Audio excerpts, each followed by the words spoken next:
Welcome to Real World Alignment Tips and Tricks. Please let me know in the chat if you can see me and hear me and you can see my screen. So let me get the chat open.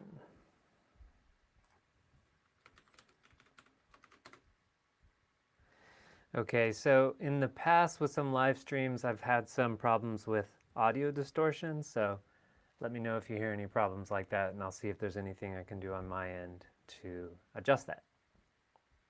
Okay, so far so good. Good to see you guys. Hi Ian, hi Zepco, hi Scott, hi Matt, hi Stefan.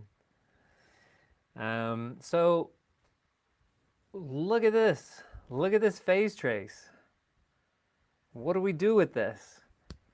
When we're in the field trying to get our sound system set up, when we're doing our calibration process and we get data like this, what do we do? So that's what I want to talk about today, because for a long time I felt really stuck and frustrated with this process. I would see other people do it in videos or in trainings, and it never worked out well for me. So I'm not great at doing live streams and like watching the chat at the same time. So what I typically do is I talk for a little bit, I show some things, and then I will look at the chat and see if there's anything that I missed. So please feel free to comment and share and ask questions, put your questions into the chat, and then every once in a while I'll try to remember to take a look. Okay, great. So let me get the screen set up a little bit differently. This and this. Great. Okay, so if there's one big takeaway that I want to leave you with today is to own your own path. Oh, and that reminds me, the first thing that I'm supposed to tell you is I want this to be a collaborative process. So I hope that by the end of this little session today, we will come up with together basically a long list of things to make this process easier, right? So that, excuse me, so that when we run into problems like this, we won't feel stuck. We'll remember, oh yeah, I remember that Nathan and all the people on the live stream said that there were these, 20 other things that we could look at to help us with this, right? So I hope that as I'm talking and you're having ideas and you're having questions, you'll put those into the chat, and then we'll sort of build this list together. Okay. Yeah, and the main thing that I want to leave you guys with is to really own your own path, right? So I'm going to make some suggestions today, and hopefully you'll go and try those out. But what you want to come up with is a method, something that you really feel like works for you. And as we'll see a little bit later today, it's probably a good idea to have at least 2 ways that you feel like really work for you with each step in the calibration process that we need to do. That way, if anything goes wrong with one of them, you always have a backup, and you always have one way to sort of verify the other. One example of that might be if you have a laser disto and you're sort of wondering, does my laser disto work correctly? And then you also have a tape measure maybe. And so then you compare them, you say, oh, okay, tape measure verifies the laser disto, verifies the tape measure. Things like that can be really helpful. Yeah, there's something else I want to say related to that, but for now, like, that's sort of the big idea of today. Let's come up with a big list of ideas for how to help each other out in this process, and then your job will be to figure out which one really works for you. The last thing you want to do is take something that you heard from somebody else, or take something that you heard from me today, and then just go out in the field and try it on a show. And then you're basically, someone's paying you to do training in the field, and you don't have experience with it, you haven't practiced it, and then if it doesn't work, then you're upset with me because you feel like, I've betrayed your trust somehow. So So try this stuff out and, find something that really works for you. Okay, so we are going to take a look at things you can do in the audio analyzer when you have some noisy, messy data like this. But first, I want to take a step back. Let's go into the past and see what are some things we could have done to not end up in this situation. So if you guys have any tips for me or anything that you just want to share, please put that in the chat right now. What are some things I could have done on this show to avoid ending up in this process? What was this show? Let me give you an example. So these are not the speakers that we used, but I just made a quick design to show you more or less what it looked like in the room. Something like this, right? These are not, again, these are not the speakers that we used, but I just wanted to show you how they were set up. So there's an audience here, there's a little stage here, and then there were these, I think there were VRX 932 up here, and then VRX 918 SP here on the ground. And you can see I only have one sub, so it's just offset a little bit next to this little stage. So that's how it's set up. So be thinking about ways that we could have not end up here. And the very first suggestion that I have for you is to consult the manufacturer. What do I mean by that? I have a long list of manufacturers here in this article. And I'll put this in the chat as well. Let me grab this.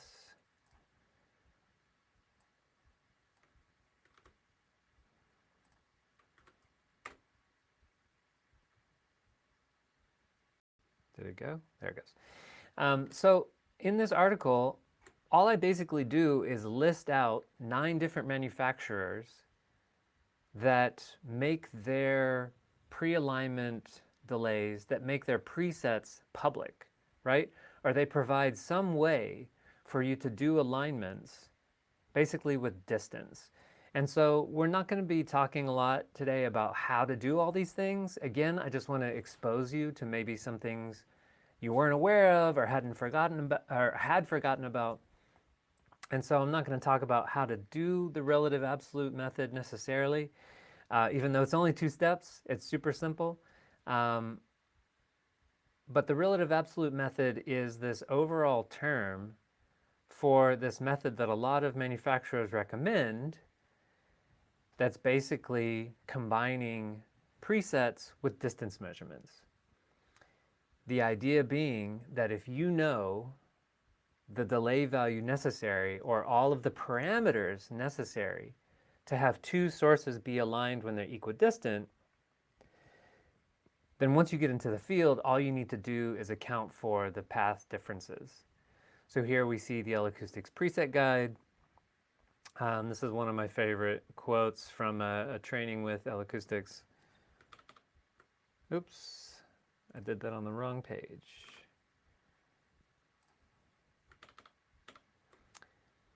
He says, if you're in a situation where you cannot ensure the quality of the measurement, maybe measuring the geometric distance with a laser meter and calculating the corresponding delay time can give you better results than a bad acoustical measurement.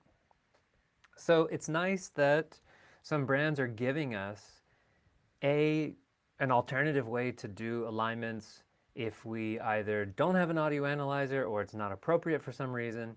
And B, they're giving us a way to verify our acoustic measurements. And this is, I think, pretty cool because L-Acoustics sells their own measurement platform, right? They want you to buy their P1M1 platform, but they also give you the L-Acoustics preset guide. So I think it's a nice combination there of solutions. And then just through this article, you'll see various different ways that manufacturers are handling this, DMB, JBL, and I'll click over to the Coda time alignment guide because I was just reading the updated one today, and there's a nice paragraph here that says, Even when specialized acoustic measurement software is used, the system engineer should thoroughly understand the theory of this alignment methodology provided here and should commit coplanar alignment delays of their commonly used system combinations to memory.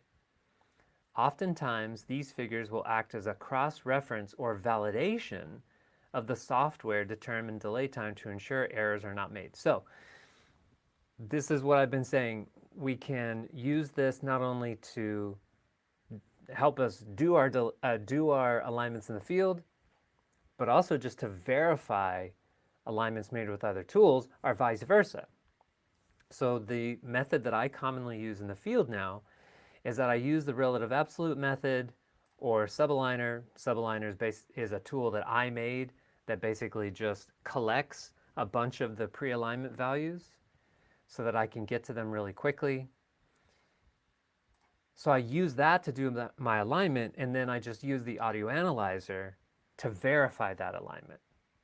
And I found that to be, for me, talking about owning my own path, this is the tool that's really worked powerfully for me because it's fast in the field, and then I'm using the audio analyzer as a verification tool and not as like a research and discovery tool, especially in situations like this where I really don't want to be doing that. You know, we all have 100 things we need to do for the sound system to get set up. We're all moving really quickly, trying to get all that stuff done before, you know, sound check, before the show starts, before doors open. We don't have a lot of time to be messing around and trying to basically do lots of discovery with our audio analyzer.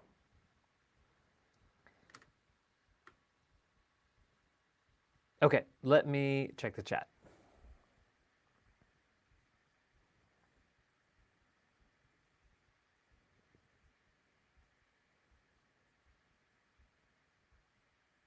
Cool. So far, no questions. Great. So this is one way that we can use the manufacturer as our reference. The first thing I do when I'm going to use some system, you know, that I maybe haven't used before or maybe have used before, but either way, I go to the manufacturer and I see what is everything I can find out about these speakers. If I'm lucky, the manufacturer has some kind of a delay guide, preset guide, time alignment guide that will tell me how they want me to use these things in the field. What are all of the parameters I need to deploy these? And then maybe all I need to know once I get into the field is the distance values, and then I can use the relative absolute method, and then I have a really easy day. If I don't find that pretty quickly, then I contact the manufacturer. Now, this is the thing that people used to always say to me in trainings when I would go and take other people's trainings, and I would always be like, what do you mean contact a manufacturer? And now this is the number one thing that I tell other people, because you should be in partnership with the manufacturer to have really great shows, right? They want you to have really great shows. They want you to deploy their products correctly. And so you should reach out to them and say, hey, I'm using speaker A and B tomorrow. Can you give me some guidance around their alignment? Do you have some kind of presets, parameters? And they probably do, and they'll point you in that direction. So let's look if there's anything we can specifically learn about these speakers that I used last time. And I'm sorry I don't have this open already, so let me grab this.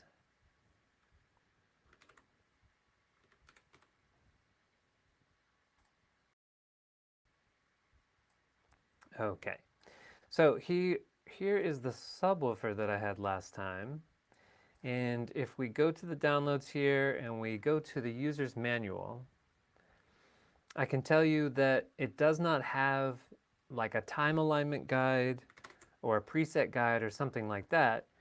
But if we go down here to the input section,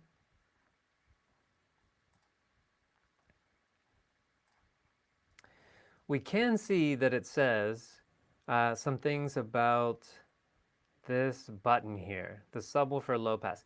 Now, I don't want to spend too much time on this because you probably are not using these subwoofers. all I want to point out here is this is some of the research that I do when I'm trying to prepare for an event and I'm trying to make things easier on myself tomorrow in the field or next week, whenever I'm going to be using these products. So I'm going through and I'm looking at the documentation and I'm looking for anywhere where it says, here's how you combine this speaker with this speaker. So I'm looking in this section about this subwoofer, and I notice here that it says, hey, when you set this to this thing right here, then that will, and then you connect that to this other speaker, then that will allow a smooth transition to a connected full range speaker. Now, as far as I know, in this manual, it never says, here's the delay values you need, set it up. Like, it doesn't really give any more information. It seems to be trying to keep it really simple, and it basically says, hey, put your audio in here, press this button, put your audio out here, and connect that to your full range speaker. That's as much as it says. But it does start to give me clues that these two speakers are designed to work together, and so maybe they are phase aligned when equidistant, I'm not sure. But that kind of leads me to the next step is I would probably reach out to the manufacturer, or I should have in this case. I don't think I knew what speakers were going to show up, honestly, for this show. But that's what I should have done, or that's what I would have wanted to do, is reach out to JBL and say, hey, can you tell me about the delay values that I need for this speaker? Okay, contacting the manufacturer. By the way, side note, I see this a lot with these speakers. This knob is really confusing. This knob says -16 dB. Let's see if I can zoom in here more. -16 to 0. What does that mean? I don't know.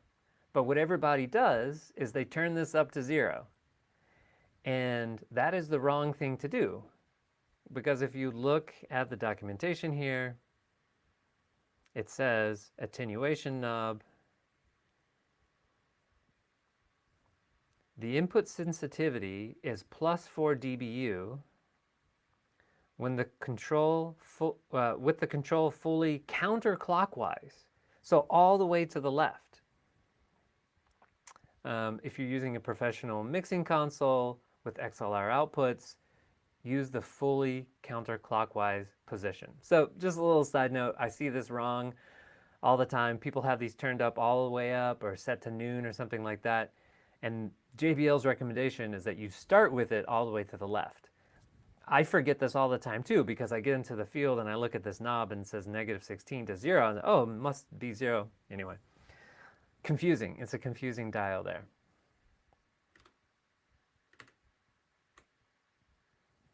Okay. So we can reach out to the manufacturer. We can ask them for help. We can check their documentation. What about the situations where it's from 2 different manufacturers? Well, that's exactly why I built SubAligner, right? Because I run into these situations all the time. And so I started creating my own presets. So what I typically do is I try to go get measurements of these speakers ahead of time. And if it's somewhere local, a local AV company calls me, then I'll go the week before or the day before, and I'll take measurements of these speakers and I'll make my own presets. So then what I started doing over the years is just creating my own library of measurements and presets, and then eventually I started combining that into an app. So obviously I'm very biased because this is my own product and I want it to be successful, but this is a big part of my workflow now, is I have everything in SubAligner so that once I get into the field, all I need to do is load that and get into the app. So I'm going to put that into the chat as well. And then if you've never seen it, it just looks like this. So you open up SubAligner and then you're able to quickly pick your speaker combinations based on brand, model, and preset. Then you put in your distance measurements. And then it just gives you a solution. So it's the exact same thing that you see here and that you see me talking about in this article. It's just deployed so that you don't have to have the same brand in your main and sub speakers or your main and fill speakers or things like that. Okay, that's SubAligner. Where was I? Okay, so that's what you might do if you don't have two speakers from the same brand, because if you contact JBL and you say, hey, I have a JBL speaker and I don't know, Meyer Sound, Coda Audio, some other brand speaker, can you help me out with that? They're gonna say no. Okay. They're gonna say they don't know, and that's fine. And so it's up to us then to get those measurements ahead of time and create our own presets. So I'm still talking here about how we can move some of this work into the future as part of our pre-production work so that we don't end up in a situation like this and we feel stuck, right? Let me think if there's anything else I wanted to say about preparing ahead of time. Pre-production work, we talked about creating pre-alignments. Where can you get those measurements from? Well, ideally you go and take the measurements yourself, right? But you could also get them from Tracebook. You might be able to download them from the manufacturer. You can download their GLL files. From the GLL viewer, you can export tables. Those tables you can open in your audio analyzer. So there's a lot of different ways to get those measurements ahead of time so you can create those presets. Oh, I do have some tips about distance measurements, just while we're on the topic of using the relative absolute method to kind of either validate situations like this or avoid situations like this. One tricky thing to do in the field sometimes is get accurate distance measurements, especially when we are in direct sunlight. So I have a whole article here about that, and I'm not going to go through all of them right now. I think the biggest one I want to share with you, my best tip in this regard, is that if you have a center-based sub, if you have a center-placed subwoofer, hopefully you guys can see this simple little system like I have here, almost like I have here. I would still count this, even though the sub's not quite in the center.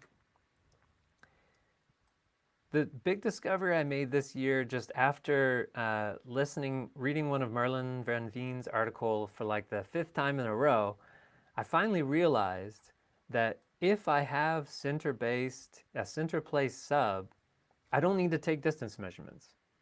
All I need to know is the relative depth of the subwoofer to the mains. Because at the end of the day, if I'm using the relative absolute method, all I really want to know is the path length difference. So this is a whole topic. I made a whole video about it. It might be in that article I just shared with you. Let's see. Yeah, I do have a whole video about it on YouTube. So if you know what, I may have to share it with you guys afterwards. I didn't put it on my list here.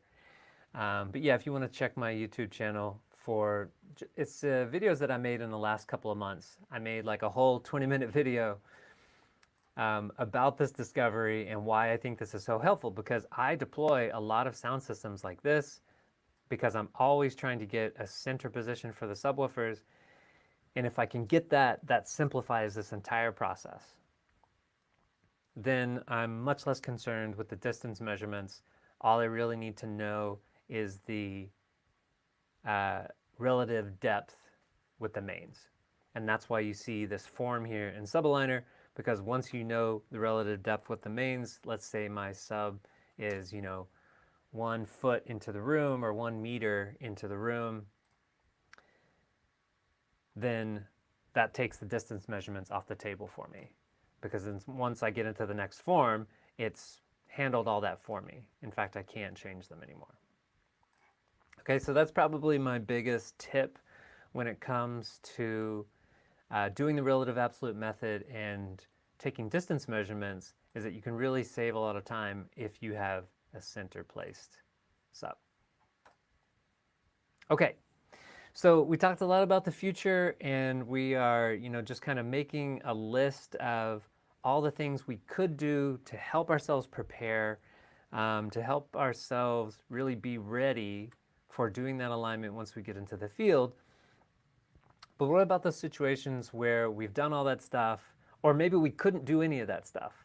Let's say worst case scenario, we just got called to do a show last minute and we just show up and we have a few minutes to do our calibration process and do our alignment, and we end up with something like this.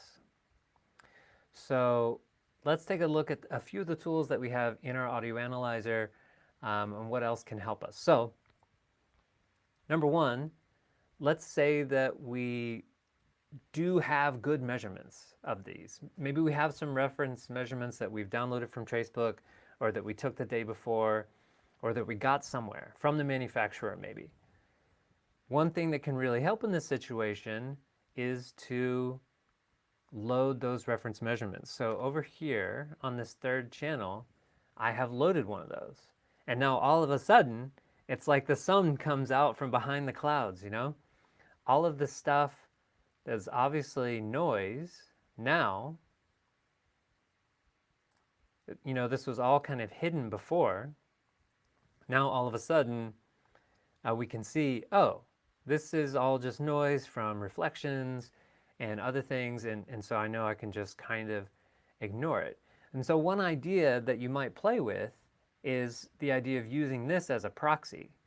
So now that I have my acoustic measurement from the room, and I have my reference measurement that I imported, what if I just mute this and then I can kind of use this as a proxy to do my alignment? I don't do this very often. Again, it's the kind of thing that takes a little time in the field, but it's an idea for you to play with. And yesterday when I was preparing for this, I tried it and it worked pretty well. I came up with the same alignment that I did with other methods. Okay, so it's really great to have some kind of a reference here. Now something that we always have to try is smoothing, because I know smoothing always seems like an option, but you'll see here that even as I make the smoothing higher and higher, or is it lower and lower? Let's just say more and more smooth. I don't really feel like we're getting any better answers here. In fact, I feel more lost now than when we just had it set at 1/24 or 1/48. Okay? So I don't find that smoothing often helps. I don't change the smoothing of my graph that often, but it's definitely something you could try. So I guess, add that to the list.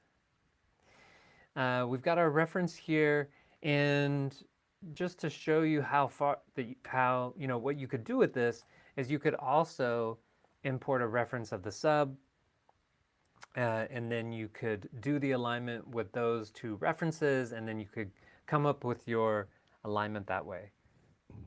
Excuse me. So in this case, I import a reference, I'd line it up with my acoustic measurement, and then I'd do the same thing with the subwoofer. So the subwoofer is a big mess here, but I can solo this, and I can turn on my reference here, and you can see that I've already done some work here of lining them up. So all I did was I imported them, and then I started lining them up. Now, this already looks a little bit cleaned up, and that's because I inserted something here and forgot to tell you. So this is how it started out, right? So it was actually a lot more messy. So I guess add this to the list of things to try, add this to the list of tips. A low-pass filter or some kind of filtering can make this data a lot easier to read. We only care about the data down here in this very small area of the frequency spectrum. A lot of this noise up here and all this stuff is coming from the high frequencies. So if we put a filter, and I want to show you kind of how this happens. So if we put a low pass filter and I start pulling it down, you'll start to see everything clean up, especially in the time domain up there.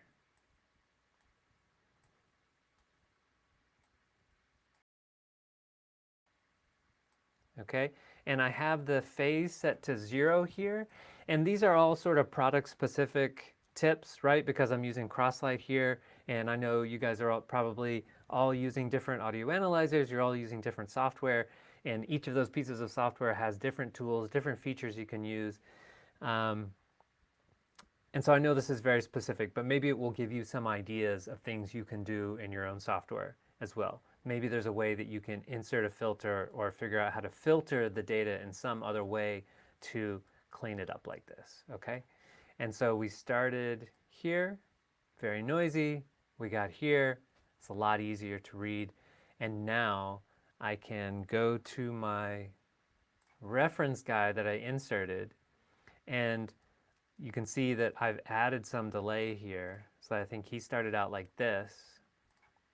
So I just started adding delay and then just started using the up and down arrow keys here to try to get them lined up. And I'm also kind of looking at the phase graph here.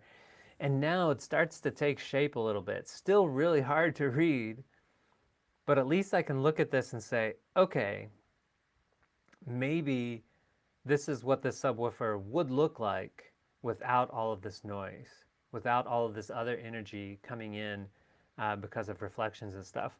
And just for those of you who don't know or might not have considered it, why is it that our subwoofer and low frequency measurements are often so noisy compared with the high frequency ones? So if we load this full range speaker again here, you can see it was much cleaner, right? In some areas at least. But this happens all the time with me. And honestly, this is what always makes me laugh when I'm telling people about SubAligner or I'm telling them about the relative absolute method, and they're like, no man, you gotta do measurements like this in the field. You can only do it this way with the audio analyzer. And I'm just laughing to myself because I'm like, with this data, this is what you're doing alignments in the field with? It's hard for me to believe. It just makes me laugh. So, right, so I just wanted to mention this quickly in case this is new to you. One of the reasons that this data is so hard to read is because there's almost nowhere in the audience where you can capture direct sound from the subwoofer. Maybe here in these first couple of rows that are very close to the sub, these people are getting direct sound. But almost everywhere else in the audience, and this is true of almost every show we work on, at least the ones that are indoors, right? I'm talking specifically about shows indoors. No one in the audience is hearing direct sound from the sub because as soon as we get a little bit into the audience here, all of these people back here are hearing reflections from the wall, the floor, the ceiling, the side walls, the back wall, everywhere. So if you take a look at this time domain response up here, if I try to tell this reference to go automatically to where it thinks the highest point is, oops, I'm on the wrong channel. It's going to go over here, not over here. So let me just do that again. Reference to channel. So I think I need to mute. Oh, again, I'm on the wrong channel. Sorry about that. I need the green guy. Reference to channel. Okay, so it thinks that the peak of the sound is right here at 120 milliseconds. This is a trick. Well, what's the best way to say this? It's not a trick. What I want to say is that this up here, this first arrival here, this is potentially the direct sound from the subwoofer. Back here, this is all reflections. But a lot of times, especially with subwoofers, the late arriving reflections are actually higher because they've combined with other reflections, and now their energy arriving later is actually higher than the ones before. This is one of the reasons why I find it can be so helpful to bring in this reference here, and so I can see where does this actually start? You know, what is this really supposed to look like? Well, it's really supposed to look like this guy up here, and then everything else back here, reflections, noise, other stuff, okay? Okay, so those reference measurements can be really helpful. I only have a couple more things left, and I guess I'm just going to talk here about some product-specific things in the audio analyzer that can be helpful. One of my favorites here in Crosslight is the power to remove some of these reflections. So if I go here and I select noise reduction, and then I go here and I tell it, hey, please do some automatic noise reduction for me, then what it's going to do is it's going to try to find the most energetic peak, and that's where it's going to center its work around. That's where it's going to center its windowing, its noise reduction. And as you can see, it's put the peak over here around 120 milliseconds or so. Let me zoom in a little bit. Because it thinks that's where the main energy is. But we already talked about how that's not the actual start of the direct sound, right? So we don't want to clean up, well, maybe we do. You may want to investigate a reflection. That could be interesting, right? But in this case, I actually want to remove that reflection. So one of my favorite tricks here in Crosslight is to turn on VTT, which is a vary time transform, and let it automatically find that peak. But I already know, because of my reference trace, and I know that typically the peak of a waveform is not way back here, it's typically at the beginning, right? So I have pretty good evidence that that's actually a reflection. So I can turn on VTT-R, and then it'll automatically remove that reflection for me. And you can see here now in the impulse response down here in blue that this is what it's going to look like afterwards. It will have removed that guy. And so I'm going to click apply and keep working on that. And now I'll apply VTT again, but this time, because that second peak here is gone, now it selects what is probably the correct peak up here. And we zoom in a little bit here. It looks ugly, but now I can see that it's selecting something here around 48 milliseconds. And if we zoom out of this part here, oops, now I've lost my place. Oh, because that's 200 milliseconds, sorry. Now we can see this is closer to the beginning of the waveform. This makes a lot more sense to me. And 3x is technically the smallest amount you should ever choose. And I'll go ahead and do that now, and then we might look at it again. But I can go over here, and this is the one I just cleaned up, and you can see that it's a pretty big difference, right? So we went from this basically unreadable data with all of this noise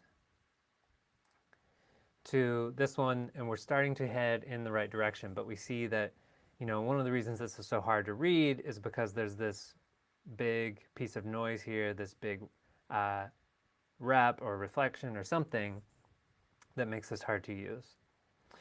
And so one of the reasons is that we have, you know, a big energy peak here that's so close to our direct sound. So if we were to move forward with this, we could try doing noise reduction again and try using an even smaller multiple that's technically not correct, but we could still try it, you know, 2x or 1x.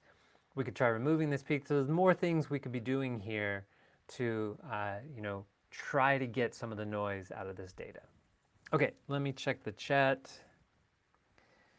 All right, so Toast says, would an impulse response with a synchronized sweep help us to lock on the direct sound of the sub?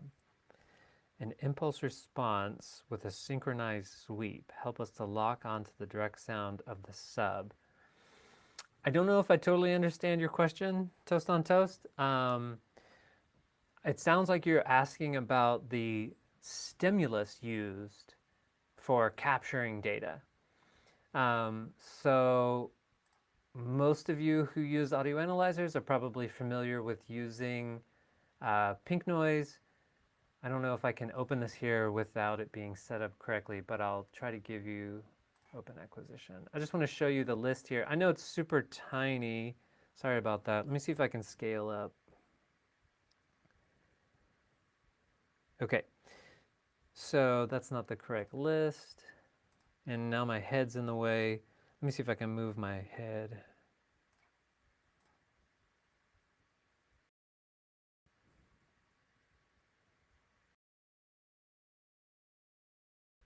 Okay, so here is a long list of stimulus, excitation, signals you can choose. In Crosslight, you know, other audio analyzers have other choices for you, but it has the default pink noise. It also has various sweeps that you can use. So maybe I should have included this in one of my tips for today, but what I typically use in the field is either log chirp 3 or log chirp DL2. If you don't use Crosslight, none of this stuff is going to be important to you, but I really like these two signals that you can use in Crosslight. Log chirp 3 I use all the time. It sounds like a sine sweep, but just like it's a sine sweep that goes 3 times in a row, and I get really high coherence, and I also don't have to play it very loud. So that means I don't have to bother people, you know, and just like I don't have to play pink noise all the time. I don't have to play a sine sweep super loud and hurt people's ears. You know, people still think it sounds funny, and it's not totally unannoying, but it's definitely one of the least annoying signals.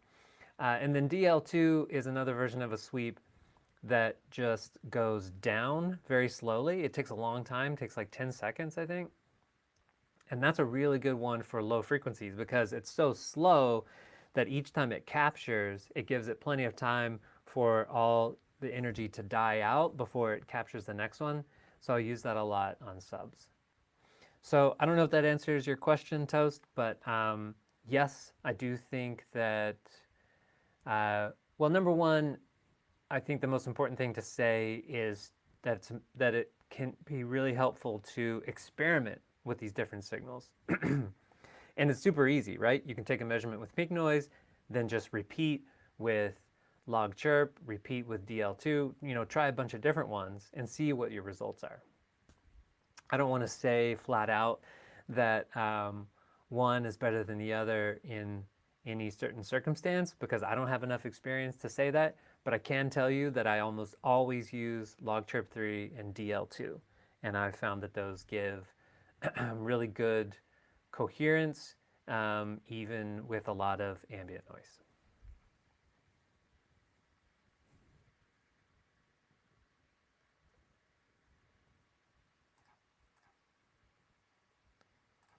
Let's see. Toast said, would it help if the impulse response was windowed? So I don't know exactly how Crosslight works. So you would have to ask Francisco. He's an easy guy to get a hold of, but you can ask him how all that stuff works. But typically what I'm doing in my work process is that I am capturing all the data and then deciding how to post-process it later if I need to. A lot of times I don't need to at all. So I'm just sort of working quickly and there's no post-processing. But all of this noise reduction stuff here, that's the kind of post-processing that I'm talking about that I use. But I don't want to say the wrong thing here, but my understanding is that the impulse responses are all windowed to some degree, but I don't really have the right answer for your question right now, unfortunately. Let me see what else there is.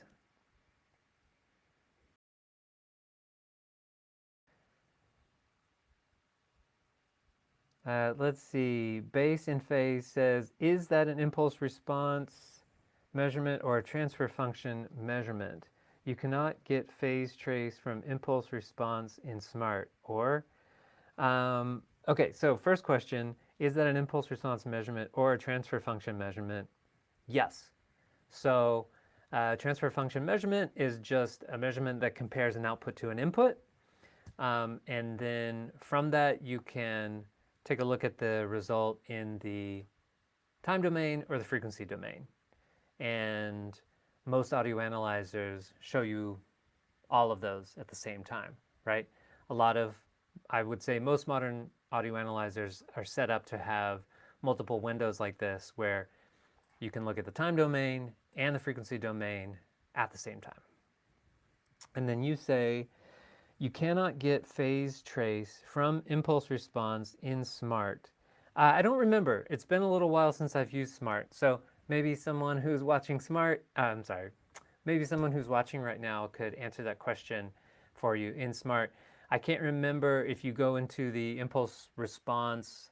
There's an impulse response module in Smart that I believe Base and Phase is asking about, where you can take IR measurements, and then I'm pretty sure you would be able to look at the phase, convert those to the frequency domain and look at the phase. I don't see why not, but I don't remember exactly.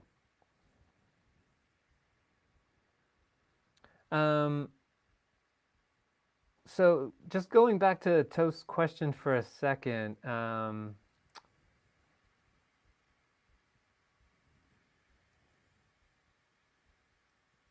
would it help if the impulse response was windowed? I just want to be clear that that's what I'm doing with this noise reduction process. It's like a smart windowing process that is handled differently in each audio analyzer. I feel like that's a better answer. Let's see.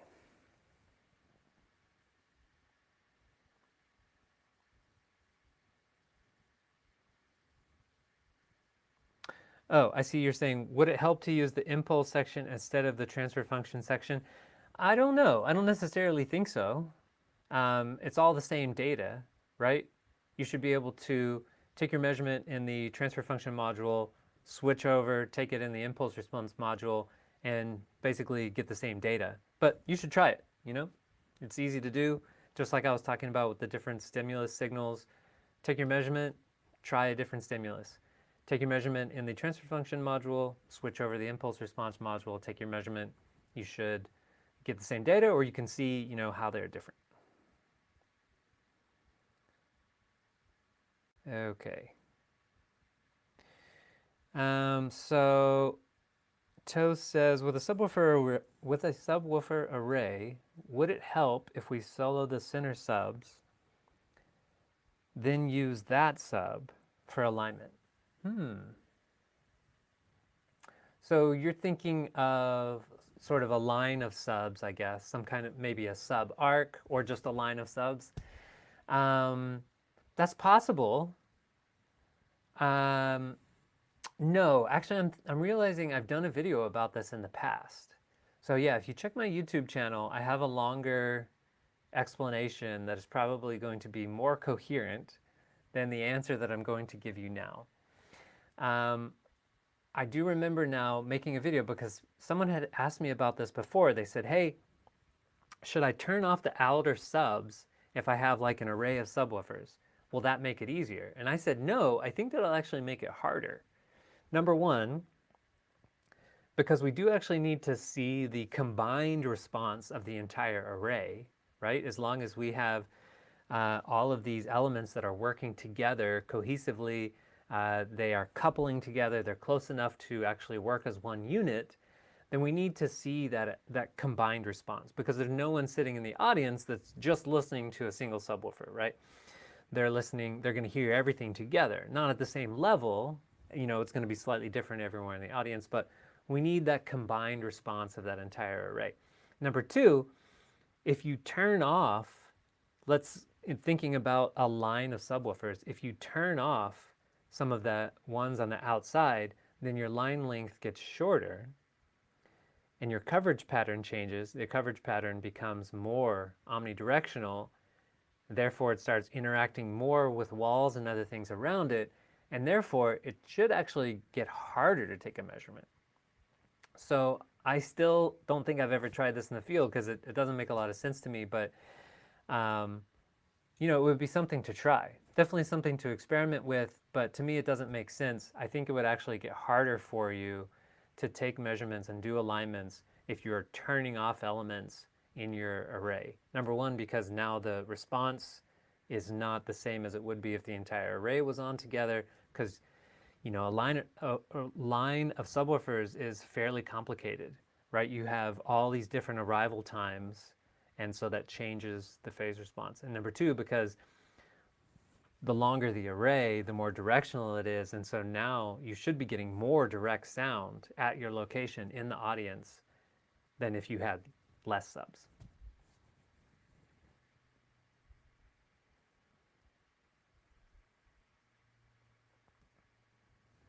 So so Toast says, I assume it would be best to use the center sub as that represents the acoustical center of the array. This is also my assumption, and so I talk about this more in my class called Sub School, but when I am doing the relative absolute method on a sub arc, I point my laser at the center sub. If I didn't do pre-production ahead of time and I don't know where to point it. Because yes, I assume that the center sub in a sub, a subarray or a sub arc represents the acoustic center from any position, because I just need to simplify it in my own mind, right? But that's not always the case, because just at least in the example of a sub arc, the acoustic center of that arc is actually somewhere behind the array, and that's going to be, dependent on where you're observing in the audience. So I don't know, it's an interesting idea, but again, not something that I've ever tried, so I guess I shouldn't really comment more. If anybody listening right now has ever tried just soloing the center sub of an array to do your alignments, and you think that works well for you, you should comment and let us know. Okay, I think those are all the questions. Sorry I didn't have great answers for you guys about windowing and FFT size. It's not something that I think that much about. I definitely use it a lot in my audio analyzer when I need to do something like post-processing on this data, and I know that involves windowing, but otherwise it just seems to be handled by the audio analyzer, and I don't worry about it that much. But you're making me realize it's something I should study up on. You're asking me questions about it, and I'm thinking, oh, something I should know more about. So sorry I didn't have great answers to all your questions. Hopefully next time I will have better answers. Okay, looks like another question. Do you think it's possible to do a real-world alignment via Teams for a, let's say, 5-channel system if somebody on the other side has the mic interface and whatnot running and you only see traces? I have helped students with that for sure. So I definitely think it's possible. If there's something, and I think this can be said about anything, right? If there's something that you have done many times in the field yourself, and then you're helping somebody over Zoom or Teams or whatever, remotely, you're helping someone remotely, you're picturing in your head all of the things that you've done already, and you're just helping them go through step by step. My experience with it is that it's not super fun, and it's a little bit frustrating, because when you are there in a situation, you're taking it all in and you're thinking really quickly. When you are helping someone remotely, all you have is the information they're sharing with you, right?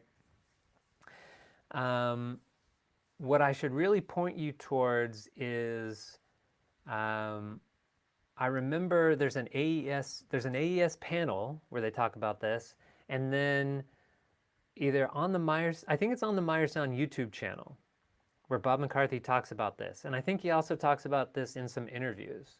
It might have been on the Signal to Noise podcast.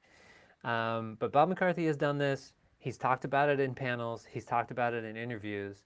And so it totally is possible.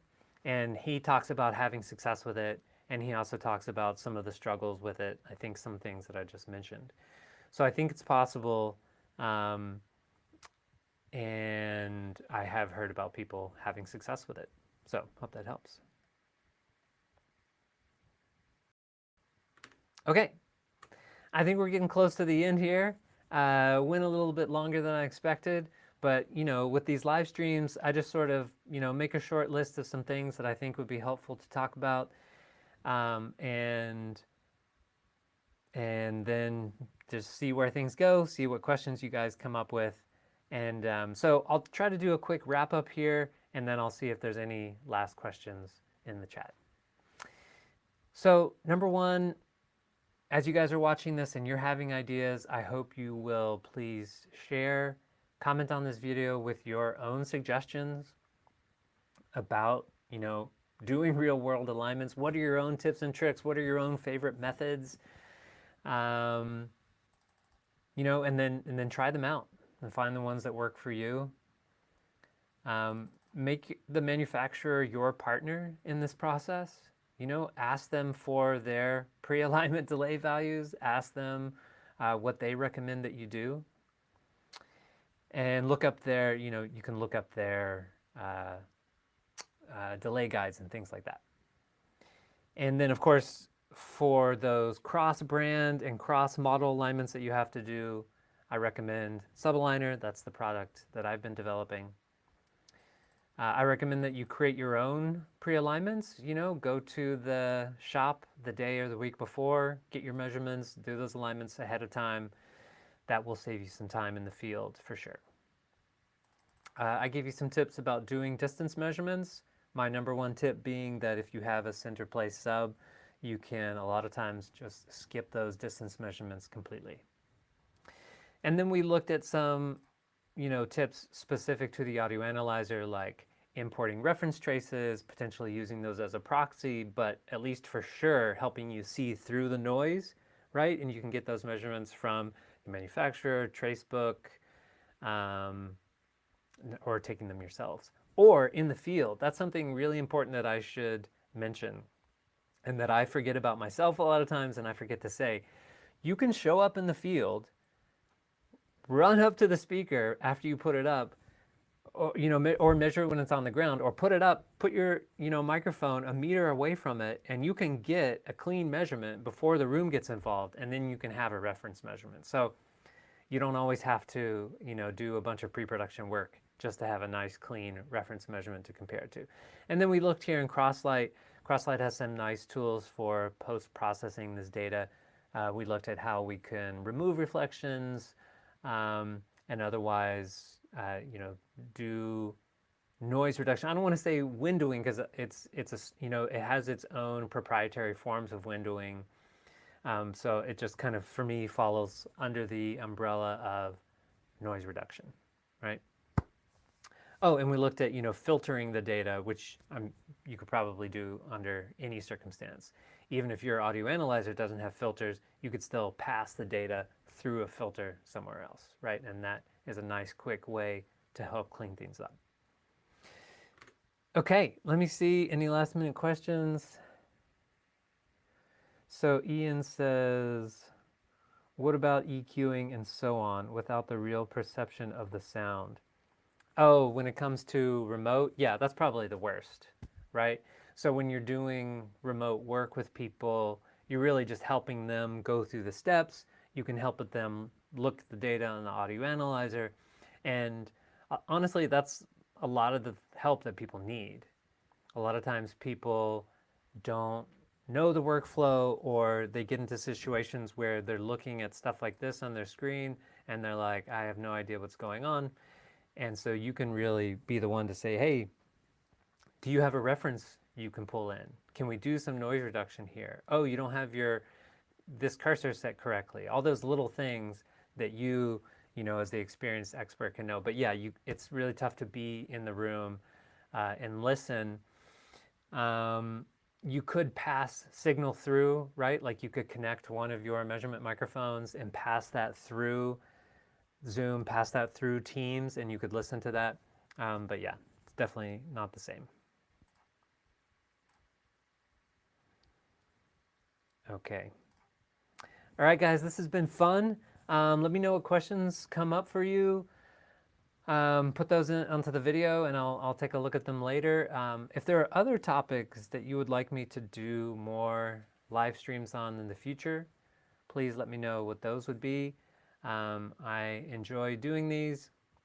They're something that helps me improve as a teacher and a speaker, and I feel like helps us build some community when we're not always together. So I enjoy doing it. All right, I hope you guys have a good new year, maybe get a little bit of time off, and I will see you on the next one. All right, thank you.